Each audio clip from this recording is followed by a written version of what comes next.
Fight day, boys and girls, it's here. We are Fight Day. These are just going to be some final thoughts going into tonight. Just a few things I was thinking about overnight, and a few things myself, Joe Stunner and Bob from Canada's Boxing Channel, and Dean, we've sort of discussed these in the group.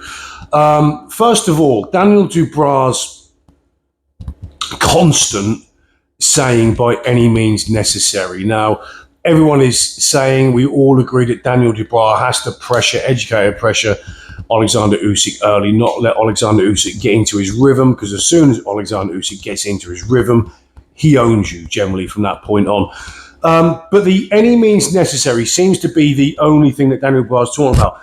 Now, are we in for Daniel Dubois literally going any means necessary, i.e. the dark arts, the dirty tactics, as being as rough as possible? One thing I hope, and there are a couple of other reasons why I hope this isn't the case, is I hope we have a controversy-free fight. I didn't find the first one that controversial. On or below the belt line is low in the rules, unfortunately. It wasn't in the stones. No, it doesn't have to be in the stones. So, but there are two things. Now, I made a video a while back about this, that Daniel Dubois is very much Alexander Usyk is very much respected by everyone in the sport. In the media, in this country, not so by all parties. But in the sport, he is, meaning... Now, when Usyk does take a body shot, sometimes it's questionable. A lot of times Usyk will sort of motion to the referee and give an indication of referee that was low. And because Usyk has so much respect and he's a man of integrity, by all accounts, will that be a thing that if Daniel Dubois is having success to the body and they're anywhere in the questionable area, is Usyk going to almost maybe unintentionally get the referee's favour because Alexander Usyk does have integrity, he is very well respected, and will that sort of put that in favour? And in a referee's meetings before the fight, is it Howard Foster? I was under the impression it was Howard Foster.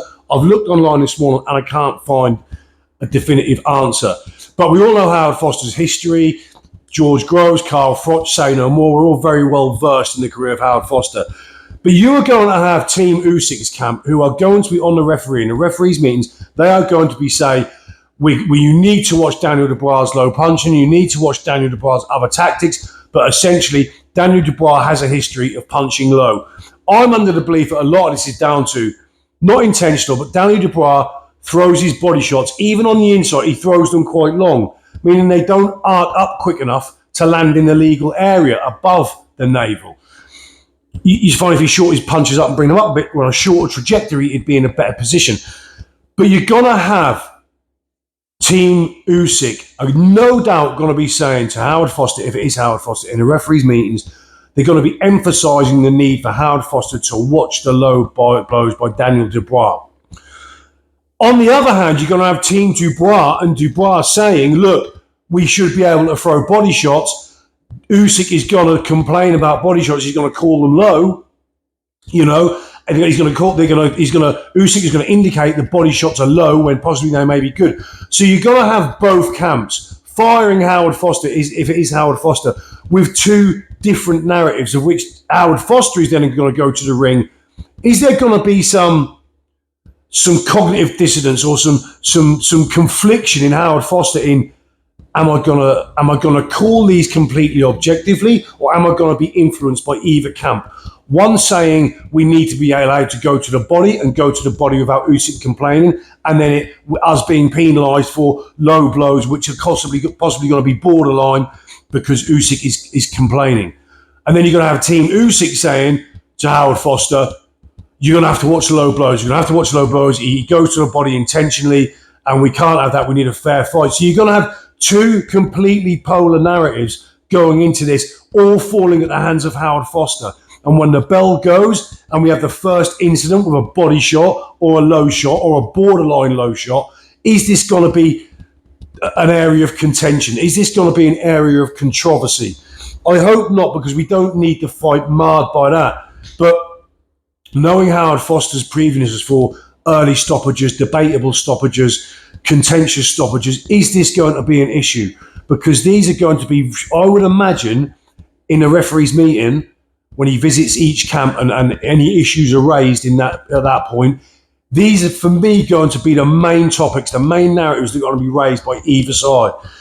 And I do see this playing a part. I do see this playing a part. If Usyk does get hit to the body, and it is debatable, if half of the glove lands on the belt line, if half of the glove lands in the body, in the midsection, in the abdominals, this is going to be a real debatable area. But you're going to have one camp very vociferously saying that punch was low, and you're going to have the other camp very vociferously saying that punch was legal.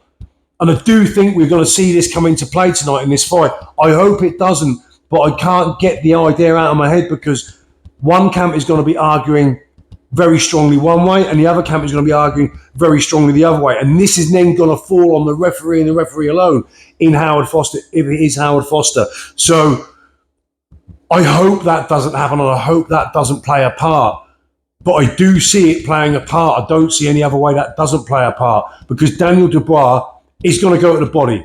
And Daniel Dubois has an inability to keep them above, north of the border, shall we say. I hope it doesn't, but I just felt to see a scenario where it doesn't come into play. I hope not. Anyway, I'm super excited. I must admit, for me, I'm not massively taken by the card, if I'm honest. Big Phrase versus TKV, to come back to Big Phrase, since the fucking brutal knockout from Fabio Wardley, I pick Fraser. I pick Fraser to beat TKV quite comfortably. Too much craft for me.